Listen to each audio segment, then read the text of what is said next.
You're listening to Arsenal for Democracy. I'm your host, Bill Humphrey. This is episode 456, recorded on Sunday, January 22nd, 2023. In the 1810s through the 1850s, a group of close-knit, wealthy Boston-based investors became even richer by building textile mill complexes in Massachusetts and setting up associated business ventures in railroads, insurance, and banking. I covered all of that in the previous episode, but this week it's time to talk about how they created the modern capitalist conception of philanthropy in the United States.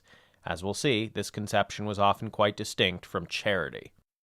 This is part 2 of our podcast episodes on the book Enterprising Elite, The Boston Associates and the World They Made by the late Robert F. Dalzell Jr., formerly a longtime professor of American culture at Williams College, published in 1987 by Harvard University Press. We already covered part 1 of the book, and also the first chapter of the second part of the book, as well as the book's epilogue on the first episode, because those worked well together thematically for the structure of our show. We pick back up today with the second chapter of the second part of the book, which examines the Boston Associates' role in philanthropy more specifically. And after this short episode, I will return next week with a final episode on the Boston Associates in Massachusetts and national politics and their decline from dominance in the 1850s. So remember, one of the big themes of part 1 was the idea that these rich Boston merchants and their families wanted to come up with a reliable, decent profit margin that would turn their existing wealth into intergenerational wealth. But the key thing was not enormous profits, although they wanted to have healthy profits, but it was about the stability and low risk of the profits and the low effort of those profits, right? So many of those guys had become rich by engaging in high risk, high reward mercantile activities in international shipping, but that was inherently risky, and you could really screw up there, and you had to put in a lot of work to get that rich and stay that rich. So if you wanted to make money without having to put in a lot of effort, becoming a joint stock investor in one of these proven and tested textile mill complexes or one of the associated businesses was a great way to go. But with that in mind, let's think now about the next step of what happens when you have that huge reserve of wealth building up and it's freed up all of your time. You're not really doing anything, but you're continuing to make money. What do you do next? Well, the answer we know from today's perspective is obviously philanthropy, right? That's what all the rich people with their idle profits tend to do. And this starts with the Boston Associates, who kind of come up with and pioneer this concept. So that's what we're going to be talking about today. Many of the Boston Associates, once liberated from the busy tasks of running maritime shipping businesses by the steady, mostly passive income of textile mill shareholding, became fairly enthusiastic philanthropists in Boston. 27 of the associates at one time or another served as trustees of the Massachusetts General Hospital, which was mentioned in the life insurance section of the first episode. That hospital was meant to offer help and resources to the urban poor who had no one else to rely on. A significant share of textile mill profits was also donated to the hospital, either directly or via the insurance company through its charter mandate. Quote, between 1811 and 1851, its members contributed 1 out of every $4 raised for the hospital. Dalzell notes, however, that the donations to the hospital when it was originally being built were actually overwhelmingly small dollar donations from the general public, which showed an interesting collaboration between the city's wealthiest elites and its ordinary residents, which was apparently often typical of public benefit philanthropic ventures in Boston, at least, again, at the beginning of this process. Also, Boston projects were not strictly limited to Bostonians, either in donors or beneficiaries, as it was generally understood that they would be useful to people from all over the Boston area. Again, this is going to evolve over the course of this period from the 1810s to the 1850s, especially as their wealth grows by a significant order. Some of the former merchants had gotten their startup capital as coastal merchants from successful farmer fathers in the countryside, and those fathers had also been locally active philanthropists in their towns since the Revolutionary War era, for example, funding local academies. So there was already some expectation of engaging in philanthropy at the beginning of this process, but of course this is going to get taken to a whole new level, and the modern version of philanthropy that we would recognize today is going to emerge out of this process.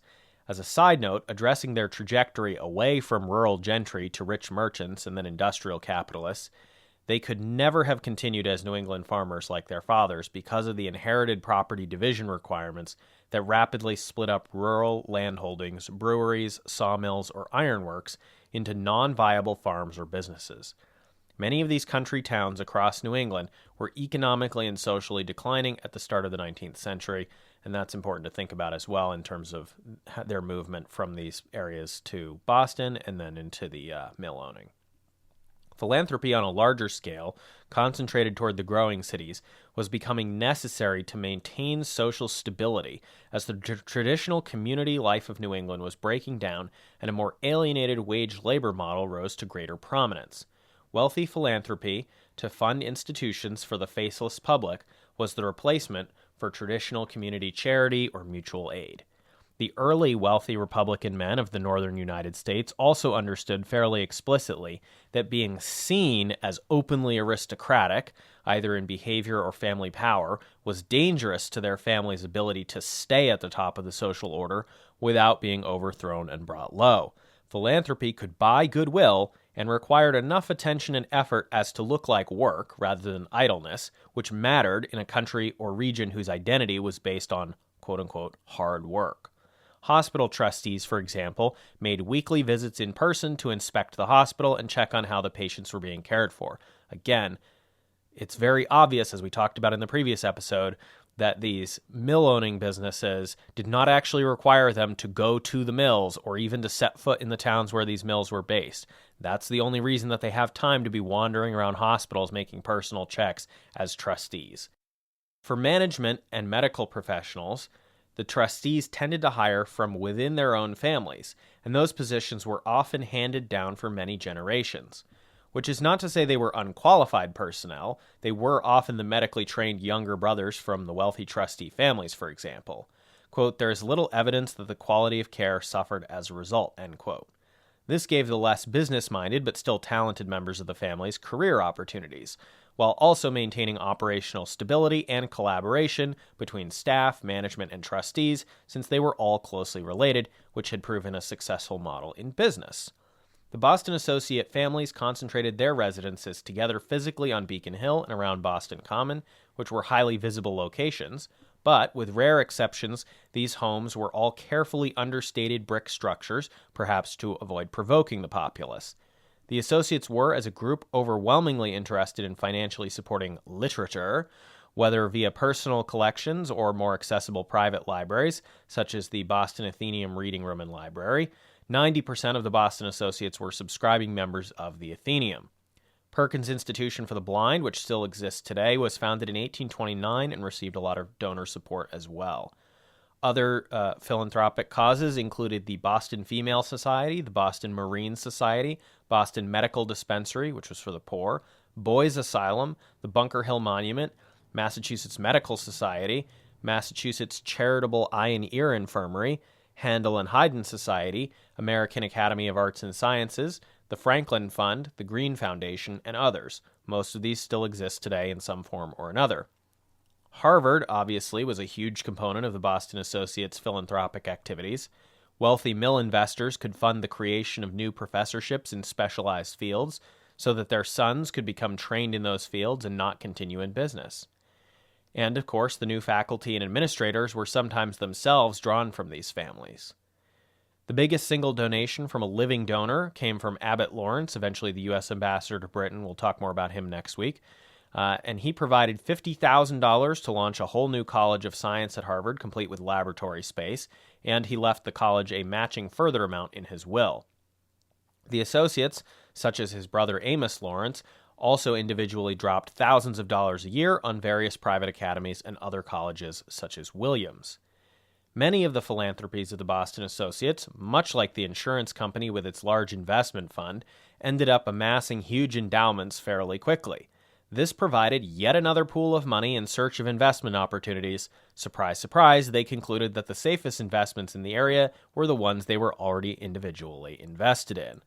The upshot of this is that, quote, "one gave money to support education or heal the sick, only to borrow it back from the Massachusetts hospital life and invest it in the textile industry, the very place from which the money had probably come in the first place. Meanwhile, the community found itself provided with valuable services, and in addition to involving people from many different walks of life, the effort created a number of highly attractive career opportunities for those with the right training and connections. End quote. And another quote, all society, Boston itself, was to be transformed into a kind of vast, harmonious joint stock company, with as many people as possible contributing and benefiting according to their respective resources and needs. End quote. There was a shift in philanthropy after 1842 when the economy recovered from the depression that had followed the Panic of 1837. There was an enormous expansion of the charitable institutions they had been supporting, but this time a very narrow selection of 200 wealthy individuals or their firms made the necessary donations without turning to the general public for the small dollar donations that had been a major feature of the early fundraising drives a quarter century earlier. This shift occurred just before the start of the Irish Catholic immigration wave in 1845, which was about to disrupt the social order of Old Boston, with 31,000 new Irish showing up between 1840 and 1850, and often finding nowhere but Irish slums to live. This was about 70% of the entire population growth of the city of Boston that decade. The new Irish Catholic community ended up eventually building a lot of their own separate charitable institutions, while the existing non-Irish philanthropies pivoted from aiming to serve everyone toward aiming to serve only the traditional non-immigrant population. Facilities also tended to split into those for just the rich and those for the poor. For example, in addition to this happening at medical facilities or asylums, the Athenaeum adamantly refused to merge with a proposed Boston Public Library. Abbott Lawrence's will did leave $50,000 to establish a trust for creating dedicated rental housing in Boston for the poor. Dalzell argues that this is an example of the divergence of concepts of charity and philanthropy, and charities for the poor were expected to spend down surplus resources, like extra rental income from low-income housing, rather than holding it in reserves as investment funds or endowments like the philanthropies for the rich did. So, that's my episode on the philanthropy of the Boston Associates in the First Industrial Revolution in Massachusetts. It was an important tool in maintaining their existing status and power within society, and it was a role model for the Second Industrial Revolution robber barons like Rockefeller.